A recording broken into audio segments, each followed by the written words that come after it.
Hi folks, this is Dr. Rob Cywes. I am the Carb Addiction Doc.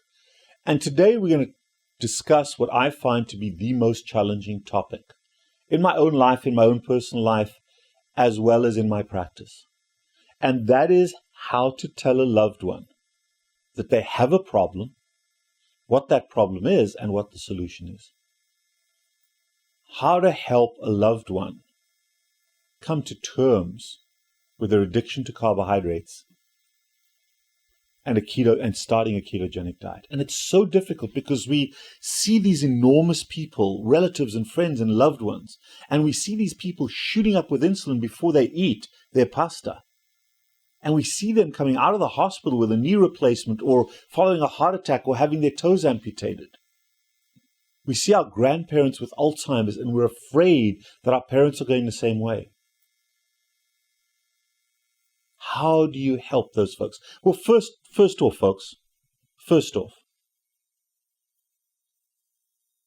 be the person you want them to be. Lead by example. Whether you're raising children or speaking from that perspective, be the person you want them to be. I started out this process, I weighed almost 300 pounds. How the hell can you counsel people about obesity if you topped out at 300? Am I still struggling with it? Absolutely. Have I made huge strides of success? Am I working as hard as I can at this? Have I been doing that for 22 years? Do I wear that on my sleeve? Do I talk about my own struggles all the time? Absolutely. I'm genuine. I share it. I am not perfect. There are far better people out there than me. I am who I am. But I'm working at this, not every day, but every minute of every day. Personally, I set that example for my family, for my patients. And I know what my blood sugars are. I know what my numbers are. And my numbers are really good. Be that as it may, I cannot go up to somebody and say, you have to do this. They can see me in action. They can watch what I do. They can see some of my posts online. And maybe by peering over the fence and seeing what the neighbors are doing, that may help you a little bit. But when you go up to someone and say, hey, that's disgusting, why the devil do you smoke? Immediately the defenses come up. And they're yelling and shouting at you to preserve the status quo of their own little smoking world. That's confrontation is not a good way to go. Set the example, set the standard. And secondly, if this is a long-term relationship with someone, ask them to help you. Be vulnerable. Be humble.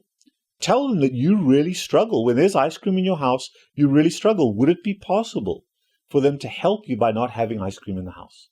And they may blow you off. But if they care about you, they may actually try to help you. And if they're helping themselves, particularly kids, they're helping you too. So the first part is don't be confrontational. Talk about yourself. Not just about how much better you're feeling and looking, that can be shared, but that can be seen.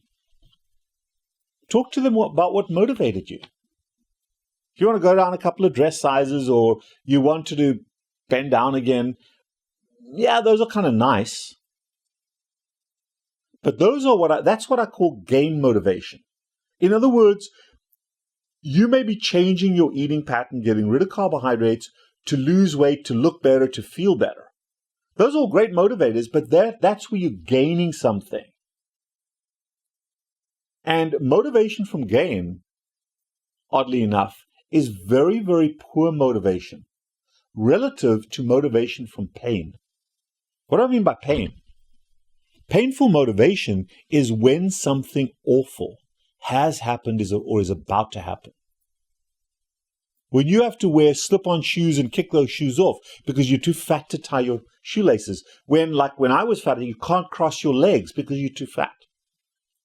When you have to take blood pressure medication or ignore your high blood pressure by not taking the medication, when you put on diabetic medication, when you have your first heart attack, your first stroke, when your toes start dropping off, when you get erectile dysfunction, when you're miserably sad and depressed, when you can't get pregnant, when somebody says something to you on the street that is horribly demeaning as it can be, makes you feel like crap because you're too fat. As bad as fat shaming is, it hurts. It hurts. And if you can leverage that pain into change, now, don't go out and fat shame anybody, but maybe tell the story about yourself. My trolls love to remind me about my own struggles with my own weight. Thanks, trolls. But the way to help a loved one is not to tell them what to do, but to share your story, to perhaps help them when they're down, when they're struggling with their own pain, emotional or physical pain. That is a far, far more effective motivator than telling them how wonderful you look and how your dress sizes have gone down. That's kind of a subtle way of shaming somebody. You're still in a size 12. I'm in a size 0. You say, oh yeah, I see you injecting with insulin. And I used to have to do that. Don't have to do it anymore. And it's the coolest thing. That's the sharing we're looking for. That's empowering sharing. And then the next thing is this. That the thing that addicts most fear is killing their best friend. Because they realize how dependent they are on that relationship with sugar and starch, with nicotine, with alcohol, and how that is their whole world. Because by the time you're addicted, there really is nothing else in your life. If I open that person's emotion management toolkit, it's basically carbohydrates and cobwebs. So to tell them they have to kill their best friend in one day, start a keto diet tomorrow, you'll feel great. There's no way on God's earth they're going to eat that elephant in one bite. The way we eat an elephant is we cut it up into little pieces. And the best way to help a loved one is to ask them to make tiny, tiny little changes. Maybe go from Coke to Diet Coke. It doesn't have to be perfect. Cut out the calories in what you're drinking. Get rid of the orange juice. Maybe bring in some Gatorade, Diet Gatorade. Well, there's Gatorade Zero. Remove the calories from what you're drinking. Maybe take the bun off the hamburger. Find ways for them to make tiny little acceptable changes. Maybe having bacon and eggs for breakfast instead of cereal and toast. And then maybe slowly pushing breakfast later in the day. Maybe going for a walk for dessert instead of eating cheesecake. Maybe sitting with some nuts in front of the TV at first. Eventually want to get rid of snacking. But if you care, don't whack them with a sledgehammer. Be kind, be courteous. Share your story in a humble way, not an arrogant arsehole way. Don't tell them that you're great and they're pathetic. Be humble about your own struggles. Tell them you're still struggling. And remember, the way to break a rock down is not with a sudden shower of water. It's that constant little drip that slowly erodes the rock. Be that voice, be that message in a very kind, in a very supportive, in a very positive way. Tell them that you know what they're going through. And you know what else? If there's just no way on God's earth they're going to change, let it go. Because the pathology is with you, not with them. Because here's the thing, folks. We're all going to die. It's the one absolute. It's the one thing I can guarantee you. We are all going to die. Some of us can choose how we are going to die. Death by carbohydrates, death by nicotine, death by alcohol. We can choose that. And I am not in a position to judge you for choosing death by carbohydrates. I'm here to support you along the journey of change, but I'm not here to judge you or to be critical of you. I can share my story, I can share the information, the facts, the data, but you have to make the choice because nobody else is going to kill your best friend other than you. You cannot outsource this lifestyle decision. There's no pill for it. There's no surgery for it. There is no way other than rolling up your sleeves and getting dirty in the trenches. But you don't have to jump in the deep end. And there's plenty of support. Reach out if you're struggling. Maybe if you want to, bring a friend or a loved one to a consultation with us. Tell them, hey, listen, I'm really struggling. I need some support. Won't you come along and give me advice that you hear yourself?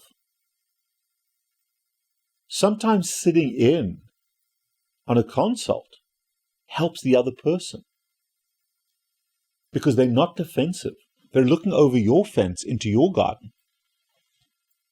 And it resonates. But plant a seed, water it often, and hopefully eventually that seed will grow into change. I hope this helps. There's no easy way, but I see dramatic responses when our loved ones are given the confidence that they can change successfully. And that failure and relapses are completely different things. Of course, relapses are going to happen. Failure means you didn't start. Relapses just mean that you're on a road of continuum. But that's all of us. If this resonates, subscribe to this channel. Hit the little bell in the corner so that the subscriptions pop up on your phone or on your computer when we drop a new video. And then you can just delete the video if it doesn't apply, or say, wow, you know what? Let me see what he has to say today. Because this is all about motivating you, getting under your skin, helping you to think, and helping you to change. And if I can help you to change, you can help a loved one, you can help a colleague or a friend to change. Final little anecdote. I'm kind of really pissed off at my wife, Janae. And you know how much I love her. She works at IBM. And there have been over 40 people who were counting the other day that she has deprived me of income by being my little clone and telling them what they should do. She knows my stuff better than I know it. And there are so many people at IBM that have made this dramatic ketogenic change because of her advice, but she gives it away for free. Now, I'm kidding, guys. I'm kidding. I love what she does. I love what she does. And because of who she is as an empathetic human being, she has had such an incredible influence on so many people. And it's tragic that there are a couple. There was one recently who passed away, a really beloved person in the IBM Watson Health world that passed away. But she's helped so many, and so can you. Get out there, show people what you're doing, and be an influencer. See you next time. I am the Carb Addiction Doc.